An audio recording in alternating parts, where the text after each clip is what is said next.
despite our theories crashing and failing, most of them, we are still coming back with more theories about the multiverse saga with Spider-Man 3 and Doctor Strange in the Multiverse of Madness. Hopefully, WandaVision made it a little clearer about where Marvel was going to go. What are some of our theories regarding what will happen? Because WandaVision episode 9 do leave us with a lot of questions. And considering this is the first entry of the multiverse saga, what do we think is going to happen in Spider-Man 3 and in the Multiverse of Madness and some other MCU projects? I think Mephisto is certainly showing up in the Multiverse of Madness, and my justification for this is that the one piece of information we still do not have any concrete knowledge about concerning WandaVision is who left the deed to the house that Vision brought in the car. I think we're going to see the deed again at some point, and that V is going to morph into an M, and I think it's going to be Mephisto. So I think you're right. Yeah, that's my prediction. So the second after credit scene of WandaVision, episode 9, I think is the most direct evidence that Mephisto is out there somewhere. Because in the end, Wanda hears her children screaming for help, saying, "Mom, please help us." So I think that Mephisto secretly actually turned them into real people, used his soul, and that combined with Westview, leading to the event of Doctor Strange in the Multiverse of Madness, where Wanda embarks on this journey to save her children. And maybe through that, she accidentally tears open the multiverse. So she's going to be initially an antagonist where Doctor Strange must stop her. And later on, they find out it's actually Mephisto all along. So they have to fight Mephisto together. But also, I think it's going to be really interesting because given how Mordo's going to come back in this movie, I think Mordo's going to be really, really angry after WandaVision, given how many sorcerers there are in this world. And I think he's going to also be this third-party character who's going to hunt all of them down. I hope you're taking notes on this one because I have to admit, I like what Harry just said. I like every word of what he just said. I wasn't a big Mephisto waiter guy thinking, oh, it's Mephisto, it's Mephisto. No, until when the children showed up, I realized, wait a minute, that's him all day long.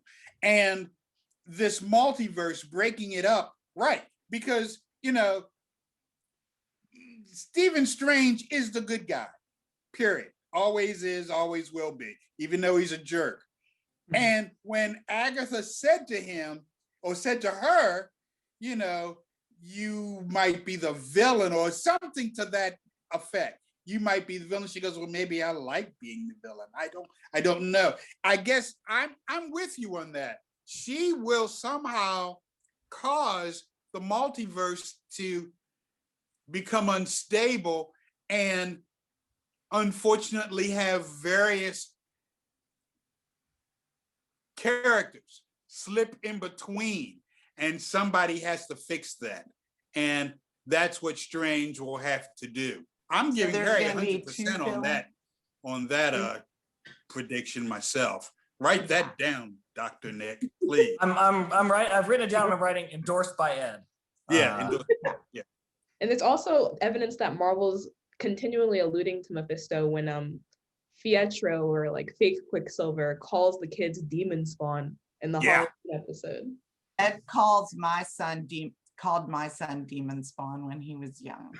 Well, to be fair, Donna, I call all kids demon spawn. So that's and trust me, here walking around Disney World, yeah.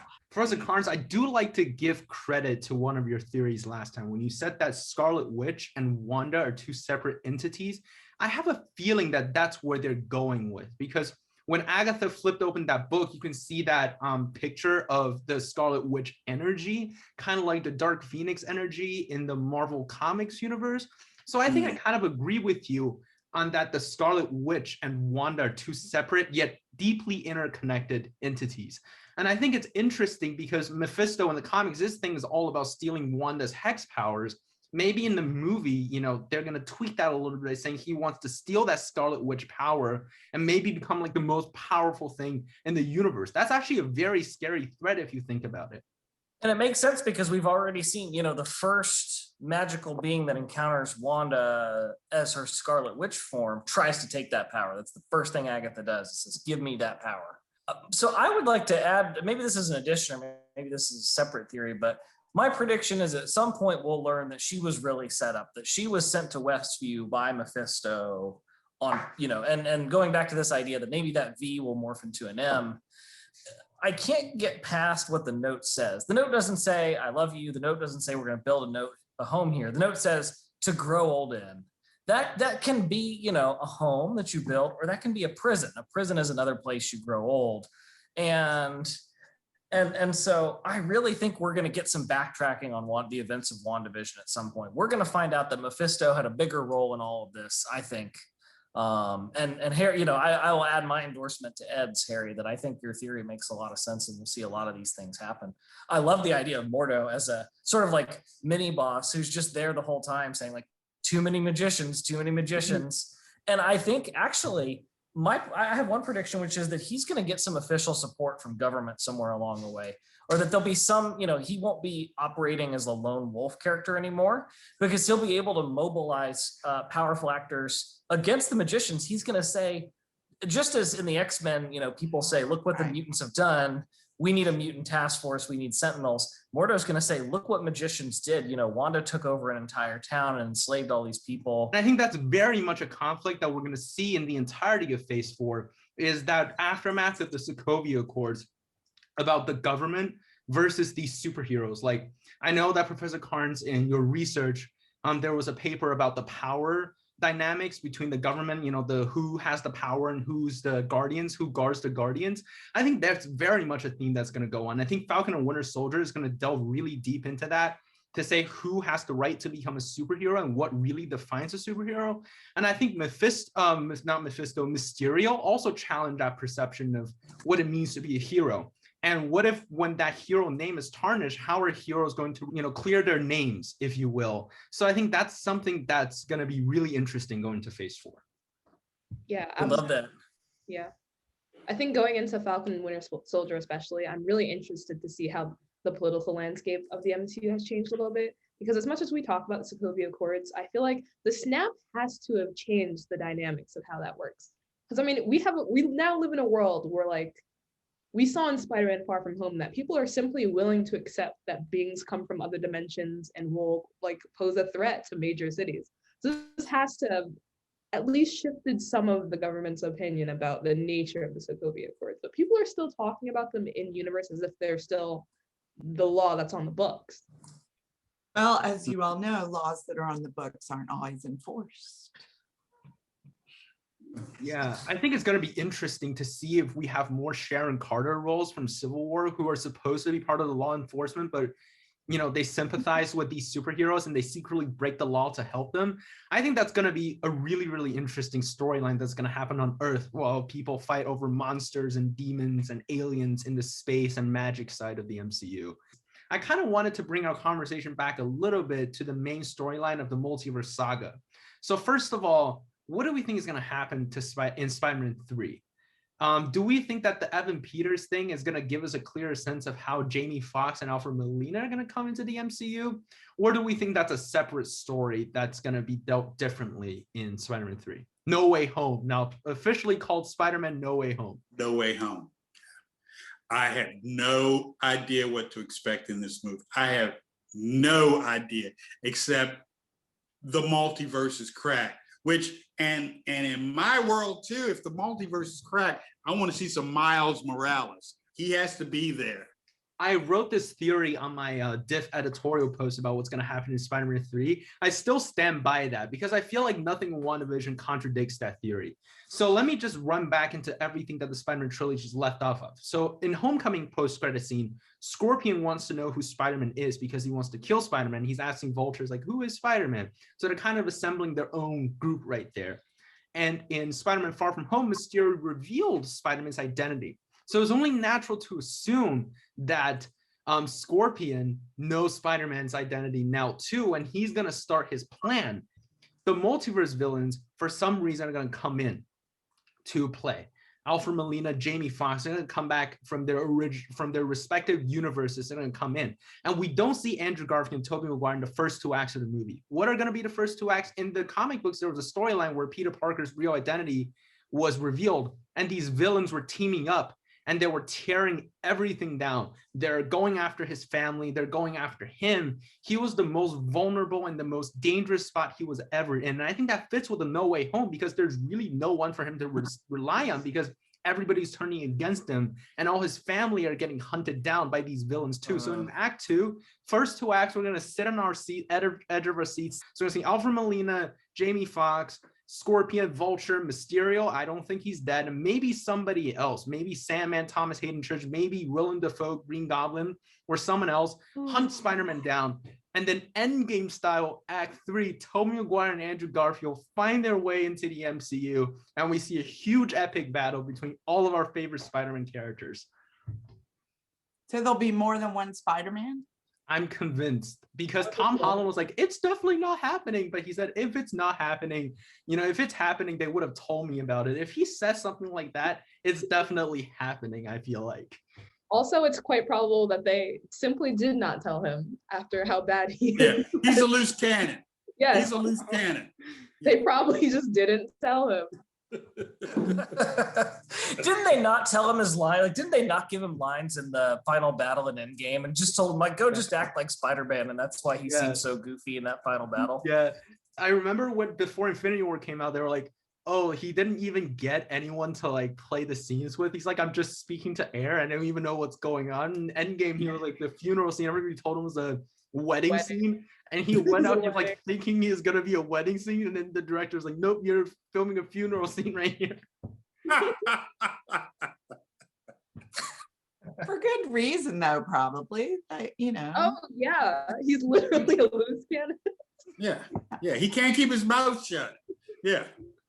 True to the character, though. I mean, he's my favorite Peter Parker, representation in film, I think. And I think he gets it just right, because he's not perfect. He makes mistakes. And even the actor makes mistakes and can't keep his mouth shut about the plot of his film. That brings me to one question. Do we think Wanda's going to show up in Spider-Man 3? No. Not Wanda specifically. I don't think so. I don't think so. There can be other cameos, though, because actually thinking about the situation leading up to Spider-Man 3, if Mysterio's just revealed his identity to the world, I feel like shouldn't some senior members of the superhero squad just be kind of running damage control on that situation? Well, Thor is still around. I mean, remember, we have Love and Thunder coming up. So he, senior member, he's still around. And he'll be Also old man. really cute. He's the last person I would count on in a tough personal situation. Correct. Yeah. Oh, that's so mean. Guy who, his whole story is he's terrible at the start of every movie and then gets better. Like, that's not. I wanted to move on from No Way Home to In the Multiverse of Madness, because we know that's the direct sequel to WandaVision, as Elizabeth Olsen is currently in London filming Doctor Strange in the Multiverse of Madness. So what do we think is going to happen in Multiverse of Madness that links to WandaVision? I'm going to lock in a prediction right now that Agatha is going to return in Multiverse of Madness, because she says, you're going to need my help. And Wanda said, I'll see you again, Agnes. There's literally going to be a scene where they revisit Westview in that movie, and she's going to recruit Agatha, say, Agatha, help me. And Agatha is going to be in the squad to fight Mephisto. Okay, so again, I think the multivision is going to happen because Wanda's going to do it. Somehow it's going to be her fault. That's the thing. It's going to be her fault. 2, Strange has got to repair it. And Mordo, again, too many magicians. Also, the other thing is, I know in the books, they always say there's a price for magic. There's a price for magic. If you do, there's a give and there's a take.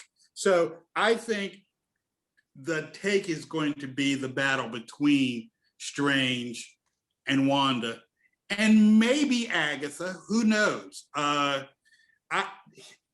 a side note, by the way, I have to admit, I'm looking for Agatha's connection with the Fantastic Four too, because that was kind of big, and I'm really looking forward to that. But I digress.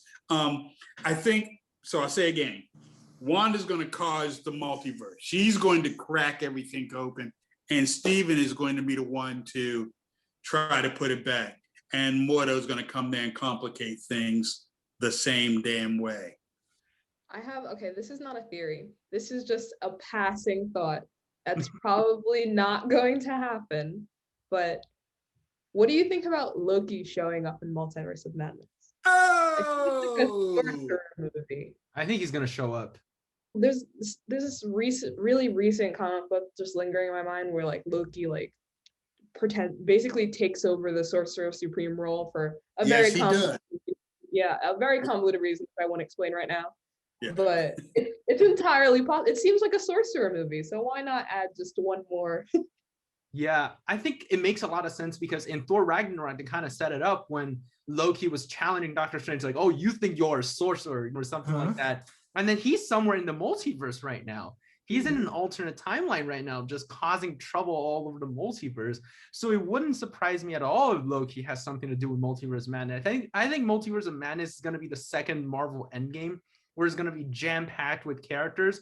There's this one rumor that's going around that's saying that Marvel is going to cast actors who they previously considered to play a character, but never got the role, and have them play these characters. So Tom Cruise is going to show up as Iron Man. Emily Blunt is going to show up as Black Widow.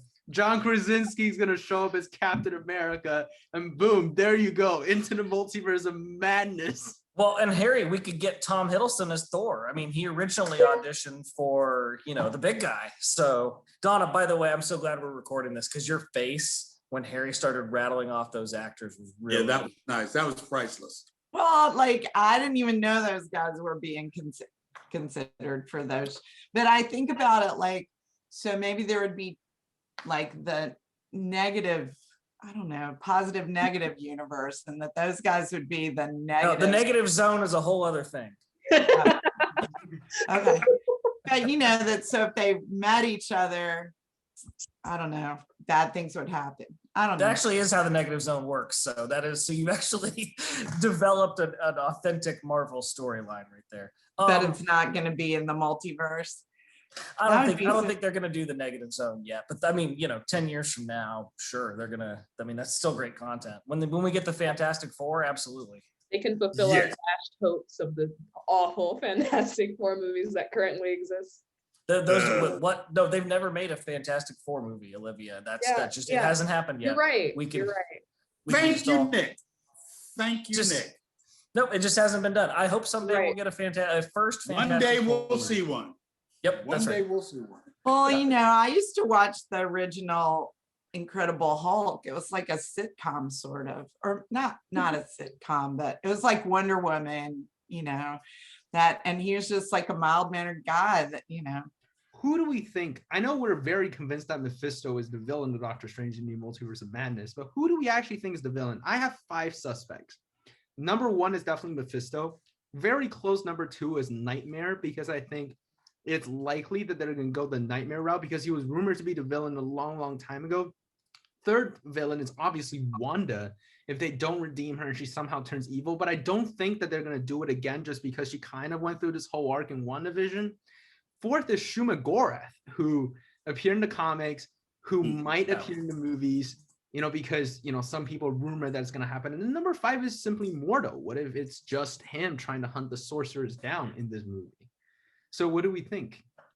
Part of me actually leans towards, obviously I'd love to see Mephisto, but part of me does lean towards the Nightmare angle just because I'm probably being influenced by my dad a little here and saying that I would like to see Mephisto with his nemesis, the Silver Surfer, if and when Marvel gets to making the Fantastic Four. So if they were to do Nightmare now and reserve Mephisto for later, I wouldn't be too upset. I think we're heading for Mephisto. I think the writing's on the wall after WandaVision. I think they've teased the devil so many times that we're gonna have to see Mephisto here. Wow, you guys are really on the Mephisto train. That's really interesting. I guess because I felt like Wanda did separate into 2 people, and she's in the room, like, studying and getting smarter, that she definitely has the potential to, not by accident, but on purpose, mess everything up. Plus, like you said, she has a lot of PTSD. and she's, kind of a mess. And so, and now she is a mess, PTSD, everybody dies that she touches, and now she's got these amazing powers, like double, triple, quadruple what she had before. Just want to throw in one more strong prediction for Multiverse of Madness. I think we're finally going to get a full MCU appearance of my favorite Marvel character, the Man-Thing. I think he's going to be there. That's my prediction.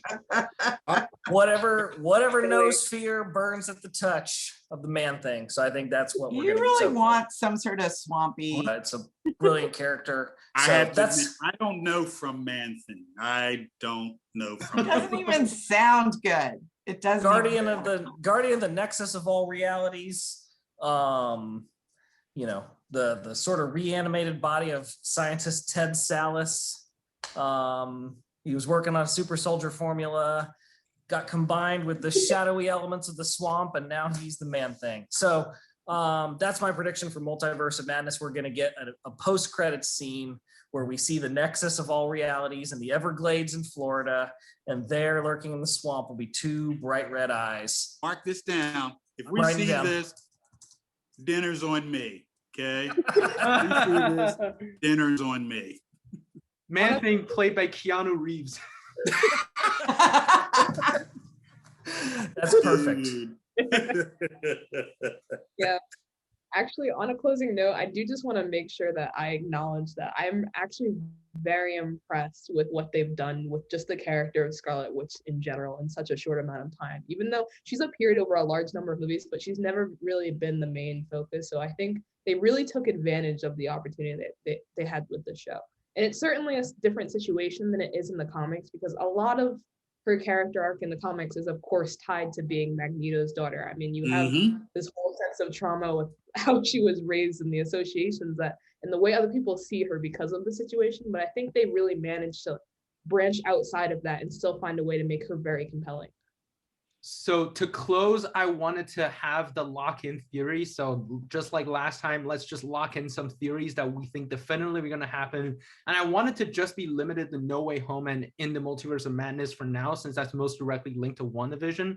So I'm maintaining my theory about the Sinister Six versus the three Spider-Man on Spider-Man No Way Home. So I'm going to lock that in. I'm going to lock in my theory that was endorsed by both Professor Carnes and Mr. Butler about Doctor Strange into the Multiverse of Madness.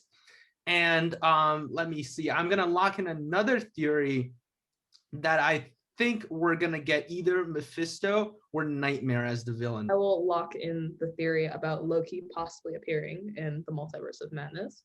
I will also lock in the fact that Marvel is playing a long game with us with this whole Ralph Pietro thing, and that Mephisto certainly has ties, and we'll see some revisionist history as to what happened in WandaVision.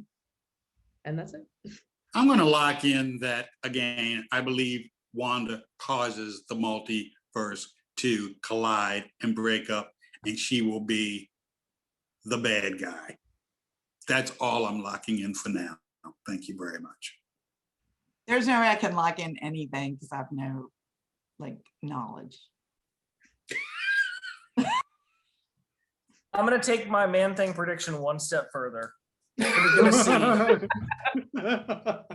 We're gonna see not just Man-Thing, but a character who debuts alongside him, who's already been in the MCU, together in the Everglades. We're gonna see Man-Thing and Howard the Duck together on screen. Yes. Ed, you're not gonna have to pay for dinner. Unfortunately, the Howard the Duck thing is more realistic, since we've seen him more times than not. I never want to see Howard the Duck again. But it'll probably happen. Now it looks like dinner might be on me, but we'll see. We need the vlog of the dinner as like a special episode of I Beg to Differ. It needs to happen. Thank you so much for tuning into another episode of Different Theories. Now we of course have a lot of different theories, as the title suggests, and we hope that they don't crash and burn by 2022 when we come back and revisit some of our theories. You can join Diff today by signing up. The link is somewhere on the internet that I have to find. And of course, Diff is accepting submissions right now. We're having the actual festival going on this April. So keep an eye out for more information on our Facebook and our Instagram page. Thank you guys so much, and we'll see you next week.